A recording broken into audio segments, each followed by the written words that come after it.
Olá, servidores públicos, sociedade em geral, repórteres, mídia, imprensa. Esse vídeo que eu estou fazendo é para todos vocês.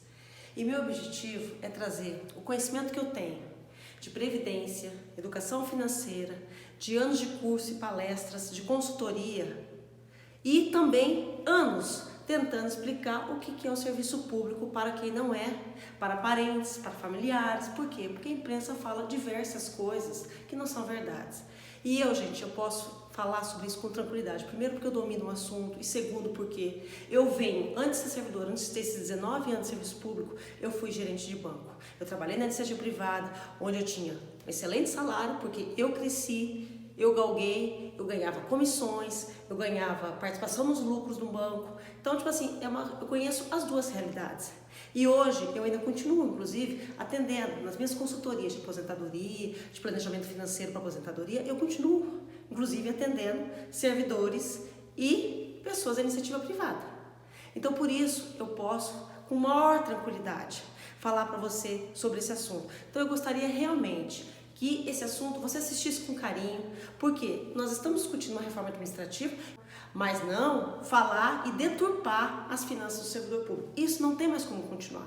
Isso não tem como, porque eu percebo que a mídia não entende os cálculos e continua falando de coisas, pegam assuntos, pegam contra-cheques avulsos, pegam assuntos lá de trás e trazem para frente como se fosse uma realidade. Então, por isso, eu estou aqui de peito aberto, estou falando, vou abrir meu contra-cheque, vou falar das minhas finanças e de qualquer servidor público. E eu não sou uma servidora tão nova assim.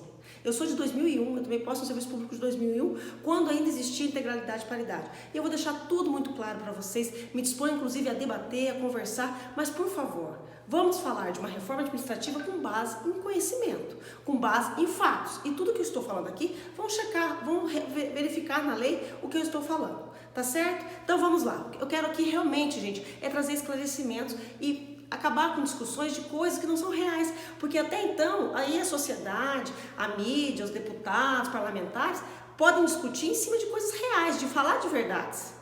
Aí fica mais certo, fica mais justo, não é verdade? Vamos lá? É o seguinte, por exemplo, aqui.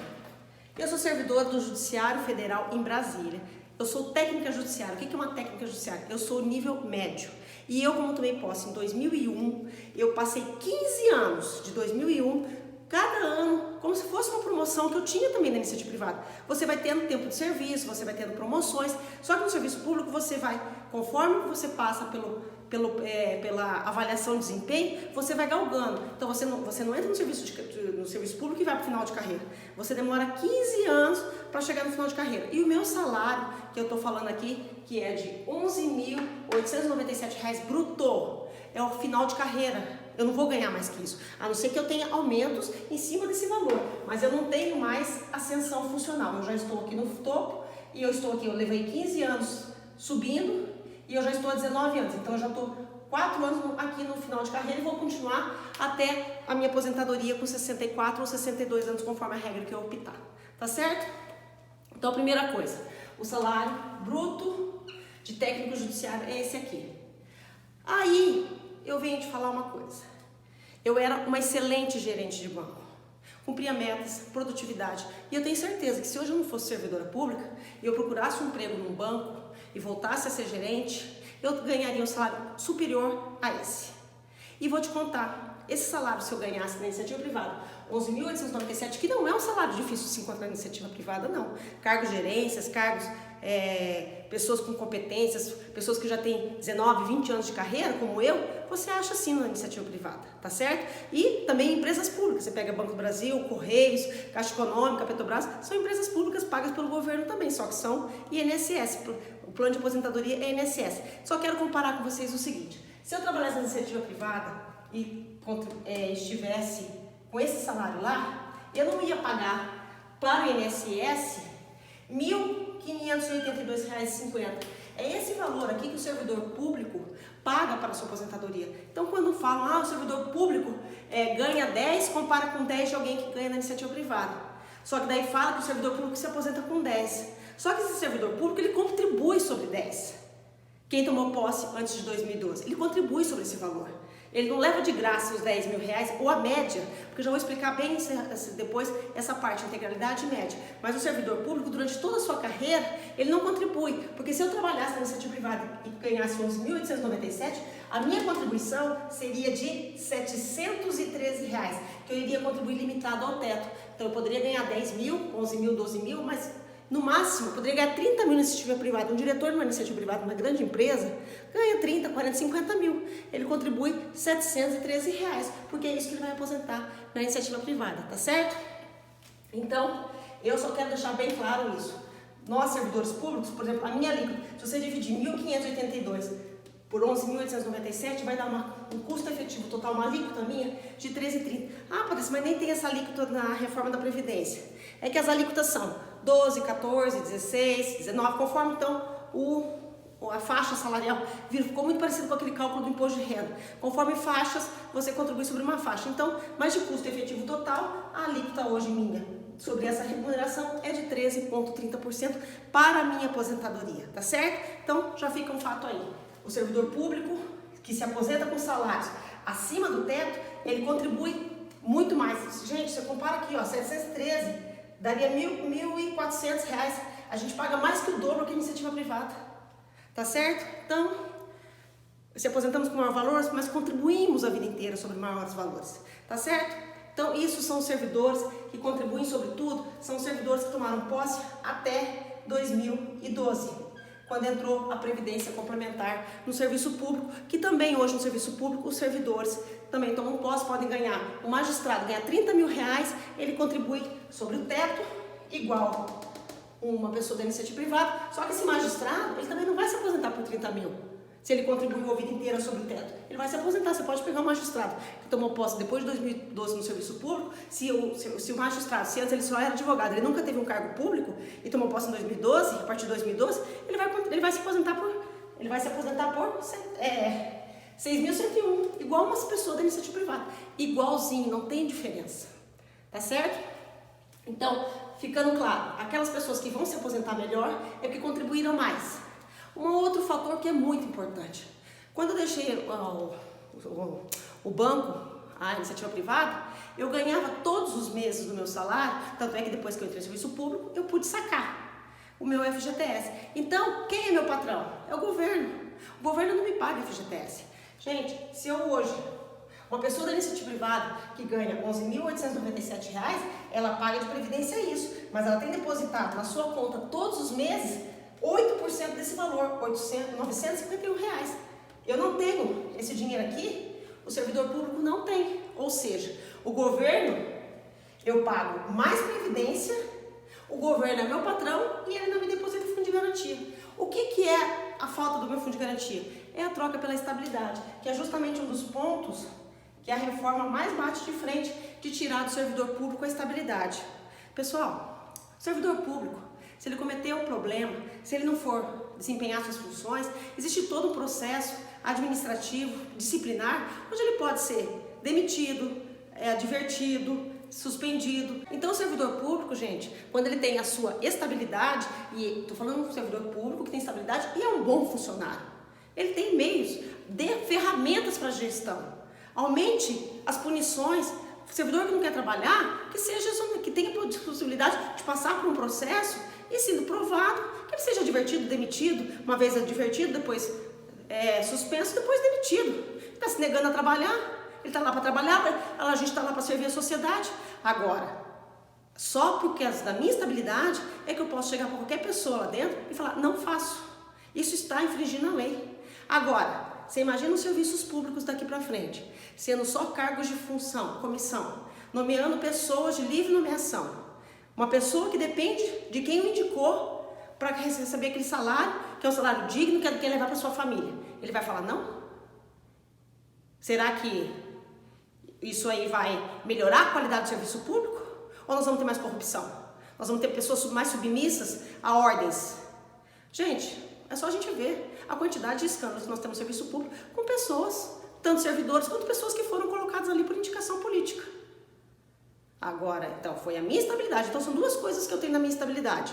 É a liberdade que eu tenho de falar não e de agir conforme a minha ética, a minha moral, Porque eu entrei no serviço público para prestar serviço para a sociedade e não para prestar serviço para um chefe que me determina uma coisa imoral ou ilegal. E a outra coisa, eu abri mão do meu FGTS.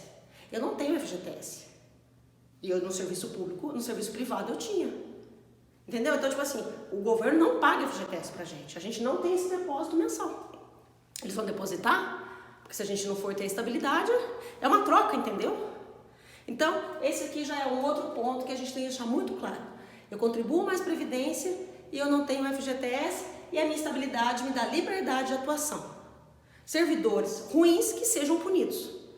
E detalhe, uma outra coisa que também fala na reforma da Previdência, nessa reforma administrativa, é que está falando que o servidor público vai perder a aposentadoria compulsória. Pessoal, servidor público fez coisa errada, errou, é demissão. No meu órgão público, ano passado, eu acho que foram demitidos uns 4. Teve todo o processo, todo o rito, foi demitido. E não tem, depois que recorre na justiça, se achou ilegal. Não tem. No STF, na CJ, todos os órgãos que a gente conhece, que a gente tem mais contato, tem demissão direto.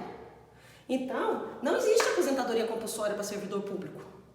O servidor público cometeu um erro, ele é demitido. Então, inclusive, todas as contribuições previdenciárias que ele contribuiu acima do teto, todos esses anos, muito maior do que o INSS, porque se ele é demitido, ele vai agora se aposentar pelo INSS, se ele arrumar outro emprego.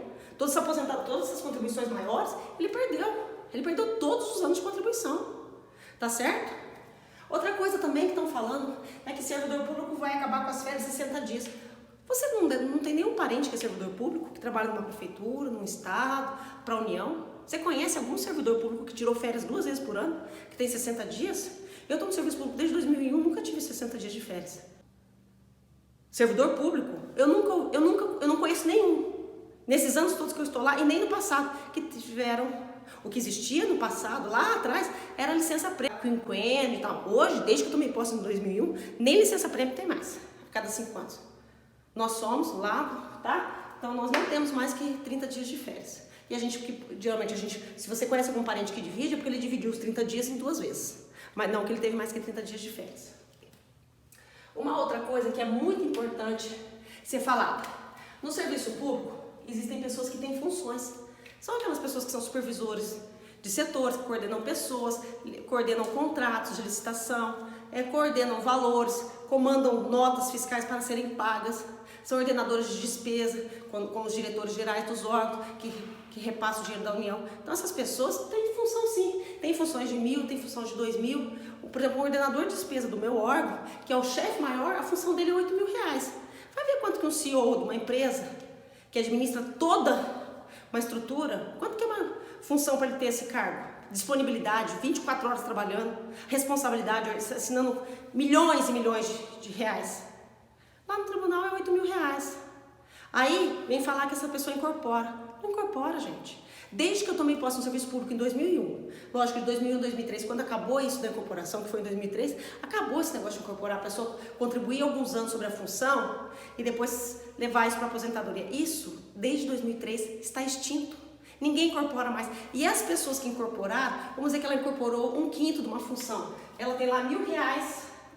Com essa expressão, vocês podem procurar na imprensa. A expressão é chamada quintos. Se ela tiver lá uma expressão que ela vai levar esses R$1.000, esse R$1.000 desde 2003 está congelado. Esse valor está nem atualizado. Então, mesmo os aumentos que a carreira teve dos servidores públicos, esses quintos, essas incorporações nunca foram atualizadas. Então, quem lá atrás incorporou, porque a lei permitia, não contribui. Não teve aumento, esse dinheiro está sendo extinto. Só que essas pessoas contribuíram sobre valores lá atrás, era permitido. Hoje, se eu exercer uma função de chefia no meu setor, se eu coordenar pessoas, se eu tiver um cargo de responsabilidade, onde eu trabalho mais horas, dedicação exclusiva para o meu órgão, né, de estar ali desempenhando funções, a mais do que o meu serviço de servidor público mesmo, né, com cargo de responsabilidade, eu vou contribuir nessa função, eu vou pagar imposto de renda, só que eu não pago previdência sobre esse valor. Então, se eu ganhar R$2.000 aqui de uma função, sobre esse valor aqui, essa alíquota aqui não entra. Só que também não entra, só que eu pago imposto de renda, só que eu também não levo aposentadoria. Então, falar que função as pessoas se incorporam, isso não existe, gente. As funções deixaram de ser incorporadas desde 2003. E quem tinha incorporado está congelado. E vai congelado pro resto da vida. Não tem atualização mais. Isso lá atrás, as pessoas se incorporaram porque a lei permitia. Hoje não pode mais. Uma outra coisa, Fala-se o tempo todo como a imprensa gosta de falar que os servidores vão se aposentar pelo seu salário integral. O que é isso? Você que é da sociedade, que não sabe o que é integralidade e paridade. Eu tomei posse, vou falar de mim, eu tomei posse em 2001. A integralidade e paridade acabou em 2003. Então quem tomou posse até dezembro de 2003, o que é integralidade e paridade? Lembra que eu falei que eu levo 15 anos de ascensão e depois eu fico só no final de carreira até o final, até na hora de aposentar? Então concorda, por exemplo, se hoje eu estou contribuindo sobre 11 mil reais, eu estou aqui pagando sobre 11 mil reais. Esse início de carreira meu, eu não paguei sobre 11 mil reais. Vamos dizer que eu paguei sobre 7, sobre 8, sobre 6. O que acontece? O que é integralidade e paridade? Apesar da pessoa contribuir com salários mais baixos aqui no começo da carreira, ela se aposenta pelo final de carreira. E a paridade, a pessoa da ativa que tiver aumento, ela tem o mesmo aumento. Isso é para quem tomou posse até 2003. Eu tenho isso, tá certo? Não estou me eximindo, eu tenho isso. A lei é assim, só que isso aqui realmente a contabilidade não fecha. Isso aqui acabou, mas vocês não podem continuar falando que o servidor público leva a integralidade, se aposenta pelo final de carreira, se aposenta pelo último salário. Isso é uma mentira. Todos os colegas que tomaram posse depois de 2004, 1º de janeiro de 2004, essa ascensão de carreira aqui, se ele trabalhou vários níveis, ele contribuía sobre 5, no outro ano sobre 6, no outro ano sobre 7, depois sobre 10, 11, e vamos dizer que ele levou 5 anos de INSS. Só vai se somar todo esse período contributivo e dividir pelo período contributivo. Então a pessoa da média de 100%, ela se aposenta por um valor e não por um final de carreira mais. Isso, gente, é válido desde 2004. E quando a média do INSS, até a reforma da Previdência, até a emenda constitucional 103, que passou ano passado, no dia 12 de novembro de 2019, era a média de 80% para o INSS, era a média de 80% para o servidor público. A média foi alterada para 100% para ambos os casos. Então o servidor público, de fato, desde 2004, não vai excluir nenhuma contribuição, vai pegar todo o seu período contributivo. Então, se ele trabalhar 36 anos, 35, ele vai averbar, vai se somar todas as contribuições e vai dividir. Então, ou seja, a pessoa, imagina uma pessoa que entrou, ela foi advogada 5 anos, depois ela foi um técnico judiciário como eu, 11 mil, e depois, no final de carreira, até o final, ela foi de magistrado, salário de 30 mil. O que vai fazer? Vai pegar o salário de magistrado, o salário de técnico, o salário do INSS, vai se somar tudo, vai dividir tudo isso. Então vamos dizer que todas as contribuições deem 400 contribuições. Soma-se todas elas, atualiza todas elas pelo INPC, vai dar um número grande e divide por 400, vai dar um valor. Então ele não vai se aposentar com o salário de magistrado. Isso, gente, essa regra que eu estou falando são pessoas que tomaram posse de 2004 a 2012.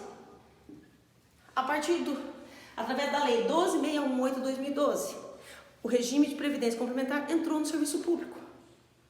Então, isso, estou falando no serviço da União, nos estados foram em outras datas, tá certo? Mas praticamente quase todos os estados já são limitados ao teto também. Ou seja, um magistrado de salário de 30 aí, acho que 36 mil reais o salário correto dele, final de carreira, acho que inicial em torno de 32, ou seja, ele pode ganhar 32, mas ele contribui sobre 6 mil. Um técnico judiciário como eu, entra no serviço público ganhando 8 mil, 7 mil. Ele vai contribuir sobre 7 mil, sobre 8 mil? Não. Ele vai contribuir sobre o teto. Ele vai se aposentar por o quê? Pelo teto. Se ele trouxer valores do INSS, vai fazer a média com o tempo de INSS mais o tempo de serviço público limitado ao teto. Ou seja, o serviço público, ninguém mais se aposenta que tomou posse depois de 2012, nem pela média de 100%. Então, gente, vamos falar discussões reais. Não vamos mais continuar falando que o servidor público se aposenta pelo final de carreira, pela integralidade, pelo último salário, que o servidor público se aposenta por um salário muito maior que da iniciativa privada. Eu mostrei, naquela época, até 2012, ele podia contribuir sobre tudo, só que as alíquotas do serviço público são muito maiores que as alíquotas da iniciativa privada. Então vamos ser justos, vamos fazer discussões honestas e justas, vamos falar de valores reais, porque daí a gente não agride o colega de servidor público, a gente não se dispõe com a sociedade, transformando a gente como se fossem pessoas malvadas, ruins, que estamos tendo proveito em prol da sociedade, que não é isso, né? E vamos realmente levar para o serviço público as gestões que tem na iniciativa privada. Produtividade, qualidade de serviço, forma de punição, mas a estabilidade, será que é melhor para a sociedade? Tirar a estabilidade do servidor público? Ou criar ferramentas de controle, criar ferramentas de gestão? Será que eu teria falado não? Uma pessoa, se eu dependesse da minha família para comer com aquele salário, recebendo uma ordem errada, assinando um documento que não confere? Então, gente, vamos pensar. A gente não pode julgar sem conhecer. E eu quis trazer aqui para vocês o conhecimento que eu tenho, a experiência que eu tenho, do que são de fato a verdade e as leis, tá certo? Espero poder ter contribuído, espero poder a gente ter debates justos e verdadeiros em prol do nosso país. Porque eu também sou brasileira e eu quero melhor, eu quero deixar o melhor para minhas próximas gerações, para meus netos, para meus bisnetos. E eu também não quero um país dilapidado, um país sem orçamento, mas eu quero um orçamento com cálculos atuariais, com cálculos de gestão, com gerência total da reforma da Previdência, de fato acontecendo com cálculos, todos pagando com justiça e com equidade. Tá certo? Um forte abraço para todos vocês.